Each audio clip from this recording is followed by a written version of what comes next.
Bendiciones, queridos hermanos. Hoy vamos a reflexionar del Evangelio según San Lucas, capítulo 12, versículo del 39 al 48. Jesús dijo a sus discípulos: entiéndanlo bien. Si el dueño de la casa supiera a qué hora va a llegar el ladrón, no dejaría perforar las paredes de su casa. Ustedes también estén preparados, porque el Hijo del Hombre llegará a la hora menos pensada. Pedro preguntó entonces: Señor, ¿esta parábola la dices para nosotros o para todos? El Señor le dijo: ¿cuál es el administrador fiel y previsor a quien el Señor pondrá enfrente de su personal para distribuirle la ración de trigo en el momento oportuno? El Señor le dijo: ¿cuál es el administrador fiel y previsor a quien el Señor pondrá al frente de su personal para distribuirle la ración? Feliz aquel a quien su Señor al llegar encuentra ocupado en ese trabajo. Les aseguro que lo hará administrador de todos sus bienes. Pero si este servidor piensa: mi Señor tardará en llegar, y se dedica a golpear a los servidores y a los sirvientes, y se pone a comer, a beber y a emborracharse, su Señor llegará el día y la hora menos pensada. Lo castigará y le hará correr la misma suerte que los infieles. El servidor que, conociendo la voluntad de su Señor, no tuvo las cosas preparadas y no obró conforme a lo que él había dispuesto, recibirá un castigo severo. Pero aquel que sin saberlo se hizo también culpable, será castigado menos severamente.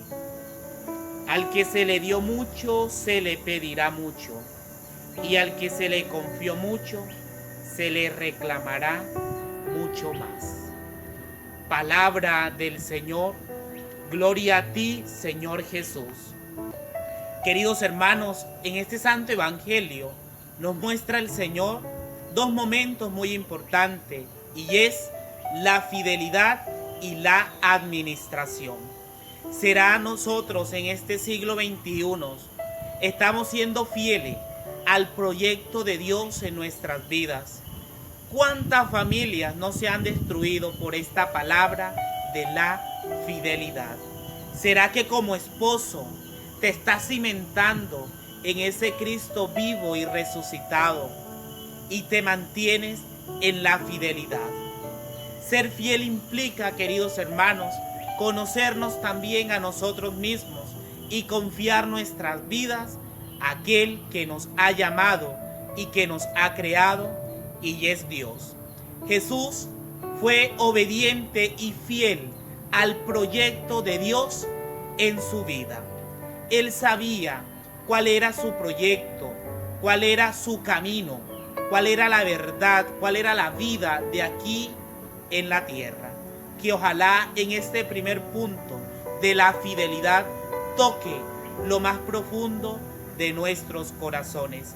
Porque dice el Señor: si supiera el dueño de la casa a qué hora va a llegar el ladrón, taparía todos los boquetes.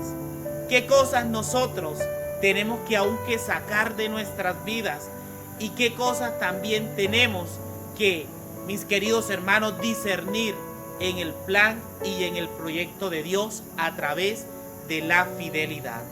El segundo momento es el administrador fiel.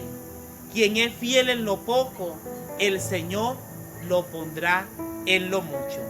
Porque recuerda, dice el Señor, el que mucho se le dio, mucho se le exigirá.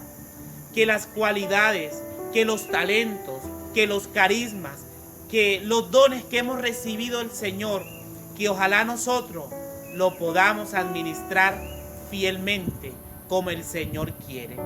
Que no confiemos en las fuerzas humanas, sino en aquel buen Dios que se derrama en cada uno de nosotros. Porque dice el Señor Él pedirá cuenta de nuestro camino, ya sea el camino del bien o el camino de aquellas cosas que no hemos hecho, que van en contra del proyecto de Dios.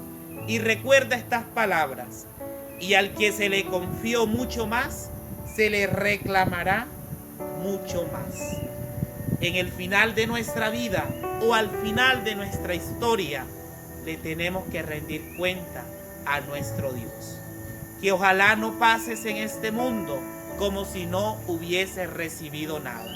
Has recibido mucho, pero tendrás tú y yo tener el discernir en lo que el Señor nos ha regalado, en los dones y en sus carismas. Pidamos a Dios y a la Santísima Virgen María que nos ayude a comprender cada vez más la fidelidad y ser buenos administradores de nuestras vidas y de aquellos regalos que hemos recibido de nuestro Dios. Dios te bendiga, queridos hermanos.